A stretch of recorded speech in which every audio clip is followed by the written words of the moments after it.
इच्छा कोणाची नसते एवढा 20 टेम्परेचरला अभ्यास करत बसवणार तर असं बसवता का? पण काही सेमिस्टरचा लास्ट एक्झाम होता.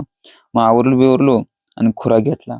बरोबर 7 वाजता निघालो आपली बाईक घेऊन आणि ह्याचा पण पेपर होता. ह्याला पण घेतला सुट्टीनं आणि जाता मित्र काय सुधरत नाही. उगाच हाड करत होतं. ते आलं मागं. परत तिथं बस स्टँडवर गेलो, मित्र गाठ पडला आणि फायनली आपली बस पण आली. त्या बसमध्ये बसून पोहोचलो. सांगू मित्र ऑल द बेस्ट केलं आणि दुसरा मित्र गाठ पडला. त्या बाईकवर बसून गेलो कॉलेजला. गेल्या सगळे मित्र गाठ पडले.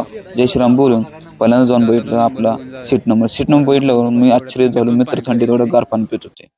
जिथं गेलो लॅबला तिथं पोरं अभ्यास करत होते आणि इकडून पोरं एवढी हे तर एवढं उत्साही होतं ना, शेवट रेस करत होतो सारखं. मग ते थोडं डिस्कशन केलं ना, एक मित्र तर पेपराचं हेच करत होतो विमान. तिथून काय मित्र सगळं गाठ पडले. मित्रांना पुढे एकाला आयफोन युजरला गाठ पडलो, एकाला लडको का चाहता गाठ पडलो. असे वेगवेगळे प्रकारे मित्रांना गाठ पडून गुलजार हॉटेलला गेलो पार्टी कराय. पार्टी बिर्टी केली.